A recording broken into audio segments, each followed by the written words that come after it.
नमस्कार सभी को। माता उन्मुखीकरण के जनवरी 2025 के आज के सेशन में मैं सभी का स्वागत करता हूँ।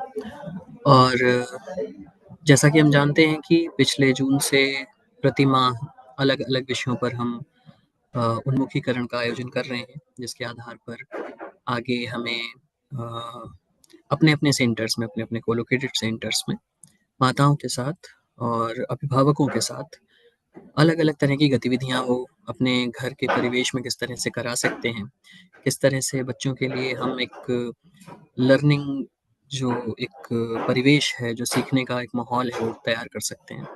तो उस पर अलग-अलग विषयों पर हम बात करते आए हैं। मैं रिक्वेस्ट करूँगा अगर यूनिट से स्वर्णिमा जी अगर जुड़ गई हों, तो हम आज का सेशन ये शुरू कर सकते हैं।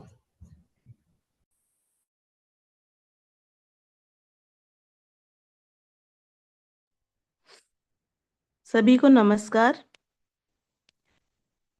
सभी नोडल एसआर जी, नोडल शिक्षक संकुल, प्रधानाध्यापक, नोडल अध्यापक आंगनवाड़ी कार्यकर्ती, सुपरवाइजर। जैसा कि मुझे पता है, आप लोगों को मालूम है कि हर मंथ हम मदर ओरिएंटेशन करवाते हैं। प्री प्राइमरी यूनिट के द्वारा इस मदर ओरिएंटेशन में सभी को उन्मुख किया जाता है। आप लोग जानते हैं कि हम मदर ओरिएंटेशन क्यों करवाते हैं। इसलिए करवाते हैं जिससे आंगनवाड़ी के जो भी कार्यकर्ती हैं, नोडल अध्यापक हैं और प्रधानाध्यापक हैं, वो अपने विद्यालय में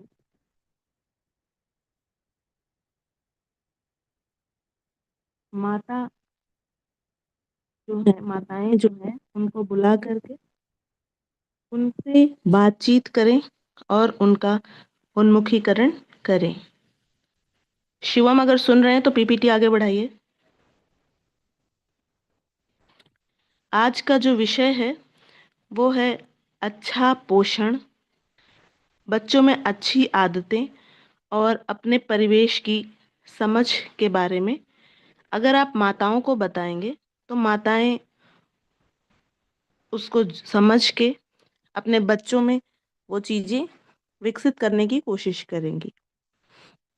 3 साल से 6 साल के जो बच्चे होते हैं उनको बहुत अच्छे पोषण की आवश्यकता होती है। अगर बचपन में ही उनमें अच्छी आदतें डाल दी जाएं तो आगे हमारा समाज बहुत ही सुदृढ़ और अच्छा बन सकता है।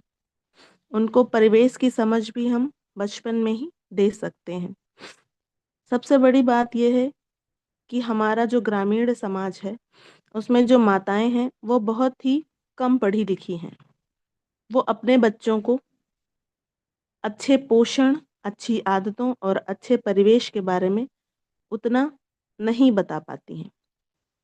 तो ये आपको उनका सहयोग करने की आवश्यकता है। आप लोगों को पता ही है कि अच्छा पोषण क्या होता है। अच्छा पोषण वही होता है जिससे बालक में या बालिका में अच्छी शारीरिक वृद्धि हो, मानसिक विकास उनका अच्छा हो सके, भविष्य में वो किसी बीमारी से ना ग्रसित हों। जैसे कि अगर उनमें विटामिन डी की कमी हो जाती है या आयरन की कमी हो जाती है जिससे बच्चों को समस्याएं आती हैं, तो इन सब चीज़ों से उनको बचाना है। अगर अच्छा पोषण होगा तो बच्चों को इन सारी समस्याओं से जूझना नहीं पड़ेगा। माताओं को ये पता होना चाहिए कि कौन सी चीज़ें खाने से, कौन सी चीज़ें करने से उनके बच्चों का भविष्य अच्छा हो सकता है। आदतों में अगर बच्चे हाथ धो के खाएंगे या बड़ों का सम्मान करेंगे या अपनी बहुत सारी ऐसी हरकतें हैं जैसे लड़ाई झगड़ा, मारपीट नहीं करेंगे, उनको इस बारे में समझाया जाएगा तो उनके अंदर अच्छी भावनाएं, अच्छी आदतें विकसित हो जाएंगी। दांतों को साफ करना है, ब्रश करना है, ये सारी चीज़ें उन्हें शुरुआती दौर से ही बता देना चाहिए। इन सारी चीज़ों को बताने में सहयोग करना है हमारे प्रधानाध्यापक, नोडल शिक्षक और कार्यकर्ती को। आगे की परिवेशी समझ, अपने आसपास में जो लोग रहते हैं उनसे संबंधित चीज़ें, जैसे अगर किसी बच्चे के साथ गलत व्यवहार हो रहा है तो उसको समझ होनी चाहिए कि ये गलत है और ये सही है। सभी बच्चों को अपने से बड़ों का आदर करना और एक समृद्ध वातावरण होना चाहिए जिसमें शिक्षक, माताएं, परिवार सब मिल के किसी भी बच्चे का विकास करते हैं अगर, तो एक सुदृढ़ समाज बनाने में मदद करते हैं। आप सभी से यही अपेक्षा है कि आप लोग माता उन्मुखीकरण करते होंगे, उसमें माताओं को बुला कर के बात करते होंगे। जो टॉपिक रखा जाता है उससे संबंधित भी बातें की जाती होंगी, और जो पिछला टॉपिक होता है उससे संबंधित पूछा जाता होगा कि क्या किया गया पिछली बार। अगर आप सभी ये काम काम करते हैं तो 2 गूगल फॉर्म दिए जाते हैं इस विषय पर। प्रधानाध्यापक और नोडल शिक्षक विशेष ध्यान दें कि माता उन्मुखीकरण प्रगति की समीक्षा के लिए आपको 2 गूगल फॉर्म भेजे जाते हैं। उसमें उपस्थिति पत्रक एक होता है और दूसरा होता है कि अभिभावक की क्या प्रतिक्रिया रही इससे संबंधित। इन दोनों ही गूगल फॉर्म्स में आप लोगों को फिल करने होते हैं, लेकिन जहाँ तक मुझे दिख रहा है 60,137 कोलोकेटेड आंगनवाड़ी हैं उत्तर प्रदेश में, जिसमें अगर सभी डिस्ट्रिक्ट्स को देखा जाए तो बहुत सारे ऐसे डिस्ट्रिक्ट्स हैं जिन्होंने अपने गूगल फॉर्म की प्रतिक्रिया दी ही नहीं है। ये बहुत ही दयनीय स्थिति है। आप सभी देख सकते हैं सुल्तानपुर का और प्रयागराज का रेशियो फिर भी ठीक है। अभिभावक की जो प्रतिक्रिया वाला पत्रक है उसकी उपस्थिति आप लोग को गूगल फॉर्म की जो प्रतिक्रिया है उसको दिखाई दे रहा होगा। ये नवंबर और दिसंबर माह का है। जिन डिस्ट्रिक्ट्स के नाम नहीं लिखे हैं उन डिस्ट्रिक्ट्स ने फॉर्म फिल ही नहीं किया है। आप लोगों में इस चीज़ का तनिक भी अगर मोटिवेशन होगा कि आप लोग माता उन्मुखीकरण करवा रहे हैं वास्तव में, तो गूगल फॉर्म भरने में क्या परेशानी है। गूगल फॉर्म भी भरना ज़रूरी है। जैसे वाराणसी है, वाराणसी ने पूरा 0 भर रखा, एक भी गूगल फॉर्म नहीं भरा गया। जौनपुर ने भी एक भी गूगल फॉर्म नहीं भरा। इस तरह के जो भी डिस्ट्रिक्ट्स हैं और वहाँ के लोग सुन रहे हैं मेरी बात, तो इस विषय पर ध्यान दीजिए। शिवम, पीछे वाला पेज पीपीटी का लाइए। यहाँ पे देखिए वाराणसी का एक गूगल फॉर्म भरा गया है। सुल्तानपुर ने ठीक ठाक काम किया है। थोड़ा सा इसे बढ़ाइए शिवम, इधर वाला जो डेटा है वो दिख नहीं रहा है, थोड़ा सा जूम करिए।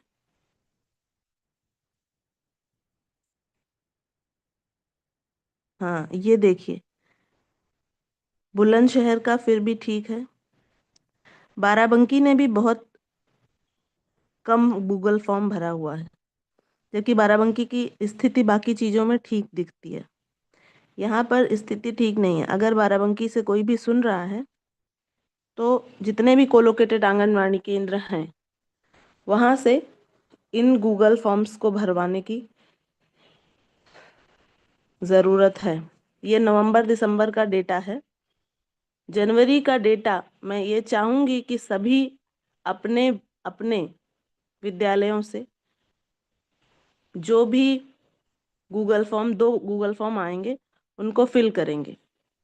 दूसरी बात, अगर प्रधानाध्यापक सुन रहे हैं तो इस बात पर विशेष ध्यान दें कि मदर ओरिएंटेशन का सारा पैसा रिलीज कर दिया गया है।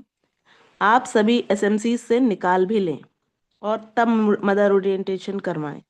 बेहतर होगा कि आप मदर ओरिएंटेशन करवाने के साथ गूगल फॉर्म में फोटोज भी डालें।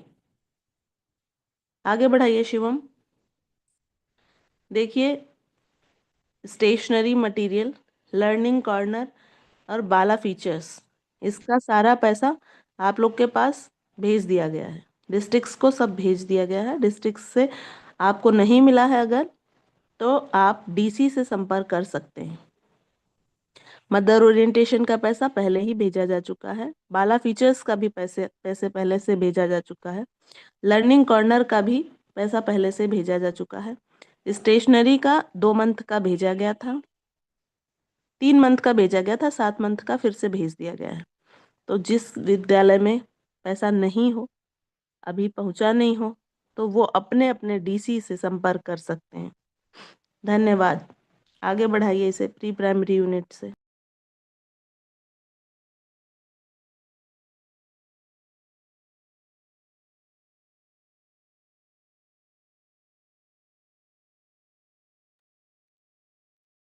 अनुराग, जी, आगे बहुत-बहुत बढ़िए। धन्यवाद। जी, बहुत-बहुत धन्यवाद स्वर्णिमा जी। और मैं श्रेया जी से रिक्वेस्ट करूँगा कि आज का जो माताउन्मुखीकरण कार्यक्रम है, उसकी जो अ, प्रक्रिया है, उसे आगे बढ़ाएँ और सभी से अनुरोध है कि वो इसमें इसको ध्यान से सुनें और कोशिश करें कि सारी गतिविधियाँ जो बताई जा रही हैं, साथ ही गूगल फॉर्म को भी भरें। गूगल फॉर्म को भरना इसलिए भी आवश्यक है, जैसा मैम भी बोल रही थीं, क्योंकि उसके आधार पर ही हम आगे ये निर्धारित कर पाएँगे कि आगे की गतिविधियों को किस तरह से कराना है और क्या क्या क्या आगे का तरीके होने चाहिए। और तो मैं श्रेया से रिक्वेस्ट करूँगा श्रेया जी से कि वो आगे की प्रक्रिया को क्रियान्वित करें। बहुत बहुत शुक्रिया अनुराग। आप सभी लोगों का आप सभी लोगों को मेरा नमस्कार। आज हम सभी लोग इस सेशन में जुड़े हैं। आज हम जनवरी माह के विषय पर चर्चा करेंगे और हमारा चर्चा का विषय है अच्छा पोषण, अन्य आदतें एवं परिवेश समझ। तो चलिए शुरू करते हैं। जब आप ये सेशन माता उन्मुखीकरण में करा रहे हैं तो ध्यान करने की बात है, इस महीने के बिंदुओं पर चर्चा करने से पहले पिछले महीने के बिंदुओं पर जरूर माताओं के साथ बातचीत करें। तो सेशन शुरू करने से पहले हम पहले कुछ पिछले महीने के बिंदुओं पर चर्चा करेंगे। इससे संबंधित आप माताओं से ये दिए गए प्रश्न पूछ सकते हैं, जैसे कि सौंदर्य बोध से संबंधित उन्होंने बच्चों के साथ क्या क्या गतिविधियां की, सौंदर्य बोध की कौन सी गतिविधियां बच्चों को करने में सबसे ज्यादा पसंद आई।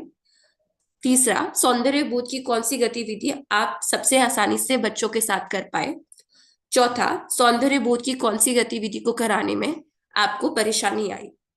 और पांचवा, क्या आप लोगों में से कोई इस गतिविधि को समझाने में सबकी सहायता कर सकता है। तो ये प्रश्न आप माताओं को पूछेंगे तो माताएं एक दूसरे की मदद कर सकते हैं गतिविधि को करने में। छठा, सौंदर्य बोध की कौन सी गतिविधि बच्चों को ज्यादा पसंद आई। और आखिरी, सौंदर्य बोध की गतिविधि कराने के बाद आपको कैसा लगा। ये जरूरी बात है क्योंकि सेशन के अंत में अभिभावकों को ये सुनिश्चित करना है कि सौंदर्य बोध से विकास से संबंधित किसी भी जानकारी के लिए वे आंगनबाड़ी केंद्र में आंगनबाड़ी कार्यकर्ती से संबंध कर सकते हैं और इन गतिविधियों के बारे में और जानकारी प्राप्त कर सकते हैं। तो चलिए आज का सेशन शुरू करते हैं। विषय के बारे में विस्तार रूप से जानने से पहले हम विषय के कुछ मुख्य शब्दों को अच्छी तरीके से समझेंगे। जब आप ये सेशन ले रहे हैं, याद रखें, अभिभावकों को ध्यानपूर्वक सुनने के निर्देश दें।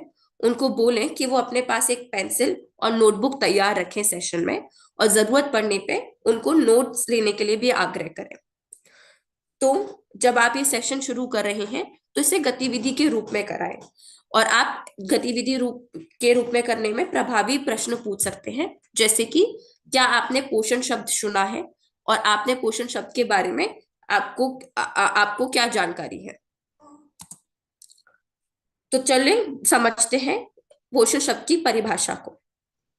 पोषण खान पान की वह वस्तुएं जो शरीर, दिमाग, मांसपेशियां आदि को स्वस्थ रखती हैं और शरीर को बीमारी से लड़ने की क्षमता बनाए रखने में मदद करती हैं, उसे अच्छा पोषण कहते हैं। अच्छा पोषण के कई फायदे होते हैं, जैसे अच्छा पोषण शरीर को ऊर्जा प्रदान करने के लिए आवश्यक है। दूसरा, अच्छा पोषण बच्चों की लंबाई और संपूर्ण शारीरिक विकास में मदद करता है। तीसरा, अच्छा पोषण बच्चों को बीमारी से बचाने के लिए भी बहुत महत्वपूर्ण है। अन्य आदतें जिसको हम अच्छी आदतों से जोड़ सकते हैं। जब आप ये कर रहे हैं, जैसे पहले समझाया गया है कि आप गतिविधि के रूप में कराएं और माताओं से कुछ प्रभावी प्रश्न पूछें, तो उनसे आप ये पूछ सकते हैं आपके अनुसार अच्छी आदतें क्या होती हैं। फिर उन्हें अच्छी आदतों की परिभाषा समझने में मदद करें। तो अच्छी आदतें उस व्यवहार अथवा कार्य को कहते हैं जिन्हें बार बार दोहराया जाता है एवं जिनके सकारात्मक परिणाम होते हैं। अच्छी आदतें बच्चों को कई रूप में मदद करती हैं। अच्छी आदतों से बच्चों के अंदर पहला, स्वयं को साफ सुथरा रखने की समझ आती है। दूसरा, बच्चों में मूल्यों का विकास होता है, जैसे कि अनुशासन और सहनशीलता। ये आप याद रखें, जब भी आप ये गतिविधि माताओं को करा रहे हैं तो उसे गतिविधि की सहायता के साथ करें। जैसे कि मैंने पहले भी बोला कि आप प्रभावी प्रश्न पूछ सकते हैं जिनकी मदद से माताओं को सोचने में मदद मिले। और आखिर में आप उनको परिवेशीय समझ को समझने में मदद करें। हम परिवेशीय समझ को एक अच्छे पर्यावरण से भी जोड़ सकते हैं। माताओं को आप प्रश्न पूछें, आपके अनुसार अच्छे पर्यावरण का क्या महत्व होता है बच्चों के लिए। तो चलिए समझते हैं अच्छे पर्यावरण की क्या परिभाषा होती है। एक अच्छा पर्यावरण वह है जो बच्चों को स्वस्थ रहने के लिए और उनके सर्वांगीण विकास हेतु आवश्यक संसाधन प्रदान करता है, जिसमें निम्न चीजें शामिल हैं, जैसे कि शुद्ध हवा, स्वच्छ पेयजल एवं वातावरण। अच्छे पर्यावरण के बच्चों के लिए कई महत्व होते हैं। जैसे अच्छे पर्यावरण से बच्चों में आत्मविश्वास बढ़ता है। दूसरा, अच्छे पर्यावरण से बच्चों को पढ़ाई में ध्यान केंद्रित करने में मदद मिलती है।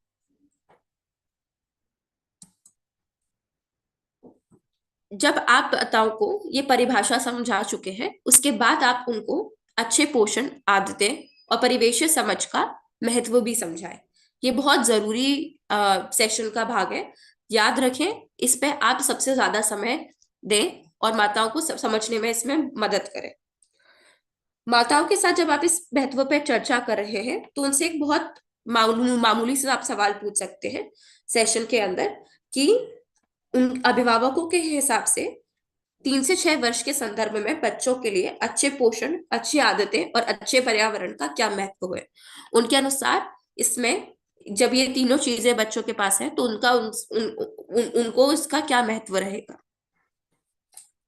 तो चलिए इस महत्व को अच्छे से समझते हैं। सबसे पहला, अच्छे पोषण, अच्छी आदतें और अच्छे पर्यावरण से बच्चों में भावनात्मक नियमन आता है। अच्छे पोषण से बच्चे में सोचने की शक्ति बढ़ती है और भावनात्मक क्षमता का विकास होता है। दूसरा, अच्छी आदतों से बच्चों को सबका आदर करने और मिलजुल कर रहने की सीख मिलती है, जिससे भावनात्मक नियमन में मदद मिलती है। जैसे कि उदाहरण रूप में प्रतिदिन योग और व्यायाम करने से बच्चों में आत्म जागरूकता का विकास होता है। तीसरा, अच्छे पर्यावरण में बच्चे सुरक्षित महसूस करते हैं, जिससे उनको भावनात्मक नियमन में मदद मिलती है। उसके बाद स्वस्थ शरीर और दिमाग। अच्छे पोषण से बच्चों के मानसिक एवं शारीरिक विकास में सहायता होती है। जैसे अच्छे पोषण बच्चों को मांसपेशियां और हड्डियों के विकास के लिए बहुत महत्वपूर्ण है। दूसरा, अच्छी आदत जैसे प्रतिदिन व्यायाम करने से बच्चों में शारीरिक विकास और मानसिक विकास होता है। तीसरा, अच्छा पर्यावरण जैसे साफ पेयजल और भोजन बच्चों को स्वस्थ रहने में मदद करता है। फिर आप इस महत्व को मूल्यों के विकास से जोड़ें। अच्छी आदतों से बच्चों में मूल्यों का विकास होता है, जैसे रोज व्यायाम करने से बच्चों को अनुशासन की सीख मिलती है। अच्छा परिवेश वो है जिसमें बच्चे अपने आप को बड़ों की तरह देखते हैं, उनके व्यवहार से अलग अलग चीजें सीखते हैं। इससे बच्चों में मूल्यों का विकास होता है। याद रखें, जब आप ये महत्व समझा रहे हैं तो इन जो जो भी चर्चा के बिंदु हो, जैसे कि मूल्यों का विकास, स्वस्थ शरीर और दिमाग, साथ के साथ हमने भावनात्मक नियमन जो सीखा है, उसको आप तीनों चीजों से जोड़ें, जैसे कि अच्छे पोषण, अच्छी आदतें और परिवेश समित समझ की चीजों को इन तीनों बिंदुओं से जोड़कर बात करें।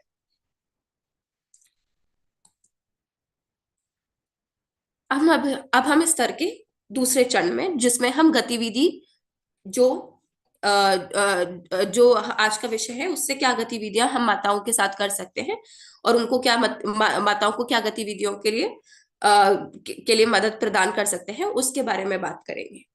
तो सबसे पहली जो गतिविधि है वो अच्छी आदतों से जुड़ी हुई है, जिसका जिसका शीर्षक है दांत साफ करना। इसके लिए आप माताओं को घर से मामूली सामग्री लाने के लिए कह सकते हैं। आपको याद रखना है, गतिविधि कराते समय माताओं को आपको ये सुनिश्चित करना है कि ये गतिविधियां घर में भी बच्चों के साथ आसानी से हो सकती है। इनके लिए उन्हें अलग कोई सामान लाने की जरूरत नहीं है, वो घर में रखे मामूली सामान का इस्तेमाल कर कर बच्चों को ये गतिविधि करा सकते हैं। जैसे कि हम देख सकते हैं, इस गतिविधि को कराने के लिए आवश्यक सामग्री ब्रश और पेस्ट है।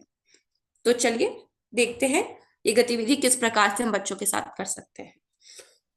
याद रखें, पहले कि बच्चों को ये पूरी गतिविधि ध्यान से देखने के लिए कहें। अभिभावकों को एक ब्रश हाथ में लेने के लिए कहें। दूसरा, अभिभावक को ब्रश साफ कर कर उस पर पेस्ट लगाने के लिए कहें। तीसरा, जैसे हम चित्र रूप में देख सकते हैं, उसके बाद अभिभावक बच्चों को अपने दांत और जीभ साफ करने की पूरी प्रक्रिया अच्छे से दिखाएंगे और यही प्रक्रिया बच्चे अपने अभिभावकों के साथ करेंगे।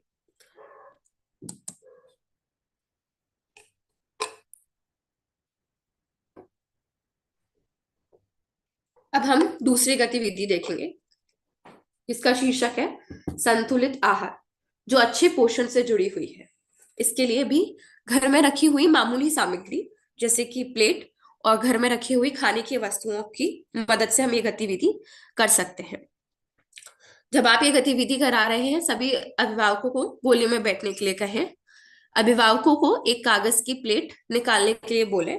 आप भी आंगनबाड़ी केंद्र से उसको ला सकते हैं, और नहीं तो घर में रखे अभिभावकों को भी बोल सकते हैं घर में रखी कोई कागज की प्लेट लेकर वो आए। उसमें भोजन की सामग्री जैसे फल, सब्जियां, दाल आदि रखने के लिए कहें। प्लेट को सजाते समय भोजन में कौन सी वस्तुएं पाएंगे, वो समझ पाएंगे कि कौन सी क्या वस्तु कितनी मात्रा में खानी चाहिए, और वही जानकारी वे बच्चों को भी प्रदान कर पाएंगे।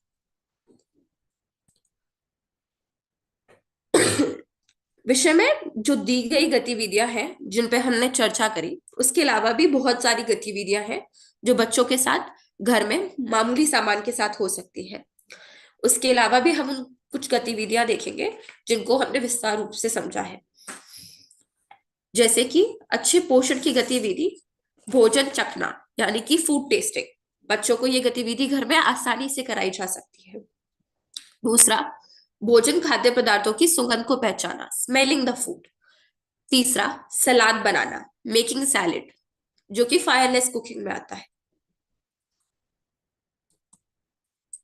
अब समझते हैं सामान्य गतिविधि अच्छी आदतों के लिए क्या हो सकती है, जैसे शारीरिक व्यायाम, योग आदि।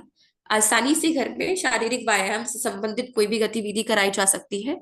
योग वगैरह करा के बच्चों को हम अच्छी आदतों का महत्व समझा सकते हैं। दूसरा, हाथ धोने की प्रक्रिया से संबंधित गतिविधि, जिसमें अभिभावक बच्चों को हाथ किस तरीके से अच्छी तरीके से साफ करते हैं, उसके क्या क्या नियम है, वो उसकी पूरी प्रक्रिया विस्तार रूप से समझाए, जिससे बच्चों को वो प्रक्रिया समझ में आए। अब देखते हैं अच्छे पर्यावरण से संबंधित क्या सामान्य गतिविधियां घर में हो सकती है। पहला, नाटक क्रिया, जिसमें बच्चे अच्छे आचरण के बारे में जानते हैं। हम चित्र भी देख सकते हैं किस तरीके से बच्चे नाटक क्रिया कर रहे हैं। हम इसके लिए बच्चों को कोई भी एक प्रॉम्प्ट दे सकते हैं, या फिर कोई भी एक टॉपिक दे सकते हैं, विषय दे सकते हैं, जिससे बच्चे नाटक की क्रिया करें। दूसरा, चित्र बनाए। इसमें हम बहुत सारे विषय ले सकते हैं, जैसे कि उदाहरण रूप में साफ पेयजल की क्या आवश्यकता होती है, तो बच्चे अच्छे पर्यावरण से साफ पेयजल को जोड़कर उसकी आवश्यकता के ऊपर चित्र बनाएंगे। तो ये कुछ गतिविधियां थी जो बच्चे आसानी से घर में अभिभावकों के साथ कर सकते हैं। उसके अलावा हमें याद रखना है, जब ये गतिविधियां अभिभावक करा रहे हैं, तो उनको हम ध्यान दें और समझाएं कि कुछ नियम निर्देश जो उनको ध्यान देना है चर्चा से संबंधित, ये बहुत आवश्यक है। ये कुछ निर्देश बच्चों को घर में बताए जा सकते हैं, जैसे अच्छे पोषण से बच्चों को पौष्टिक भोजन जैसे फल, सब्जियां, दालें आदि खाना की हम की आदत डालें और उनको समझाएं इसका महत्व। दूसरा, बच्चों को घर में बना पौष्टिक भोजन प्रतिदिन खाना चाहिए। ये जानकारी भी बच्चों को निर्देश रूप में दी जा सकती है। अच्छी आदतों से संबंधित ये हम कुछ निर्देश दे सकते हैं बच्चों को, कि बच्चों को प्रतिदिन 2 बार अपने दांतों को साफ करना चाहिए। दूसरा, बच्चों को खाना खाने से पहले और खाना खाने के बाद हाथ धोना चाहिए। तीसरा, बच्चों को बाथरूम यानी कि शौच का उपयोग करने के बाद हाथों को साबुन से धोना चाहिए। चौथा, बच्चों को घर से बाहर चप्पल पहनकर निकलना चाहिए। उसके अलावा अच्छे पर्यावरण से संबंधित हम कुछ कुछ गतिविधियां बच्चों को समझा सकते हैं, और उसके लिए हम ये निर्देश दे सकते हैं। बच्चों को सभी के साथ मिलजुल कर कक्षा में रहना चाहिए। जो भी उनके मित्र हैं, जो भी उनके साथ जुड़े हुए कक्षा में विद्यार्थी हैं, उनके साथ मिलजुल कर रहना चाहिए, जिससे कक्षा का पर्यावरण अच्छा होता है। दूसरा, बच्चों को कक्षा के नियमों का पालन करना चाहिए। कक्षा में जो भी जो भी पढ़ा रहा है, वो नियम बता रहे हैं, उनका पालन करना चाहिए। उससे कक्षा का पर्यावरण अच्छा रहता है। तो आप सभी ये सारे कुछ नियम बच्चों को निर्देश देके बच्चों को समझा सकते हैं कि कैसे कक्षा में हम अच्छी आदतें, अच्छे पोषण और अच्छे पर्यावरण को जोड़कर कक्षा का वातावरण अच्छा कर सकते हैं। आप सभी लोगों का इस सेशन में जुड़ने के लिए बहुत बहुत शुक्रिया। आशा करते हैं कि ये सेशन आपको माता उन्मुखीकरण में सहायता करेगा। आप जो भी ये प्रश्न थे, इनको समझकर, अ, जैसे कि कब नोट्स लेने हैं, महत्व पे किस तरीके से हमें ज्यादा बातचीत करनी है माताओं के साथ, किस तरीके से हमें सामान्य निर्देश देने हैं गतिविधियों को करने के लिए, और घर में किस तरीके की सामान्य गतिविधियां बच्चों के साथ की जा सकती है, ये सब चीजों को उपयोग करके आप माताओं को ये मदद करेंगे अच्छे पोषण, अच्छी आदतें एवं परिवेश समझ को बच्चों तक इसकी जानकारी पहुंचाने के लिए। हमारे साथ प्री प्राइमरी यूनिट से स्वर्णिमा मैम जुड़ी हुई है। सेशन समाप्त करने से पहले यदि मैम गतिविधियों से जुड़ी हुई कुछ और बातें साझा करना चाहे, तो वो प्लीज शेयर कर सकती हैं। स्वर्णिमा मैम।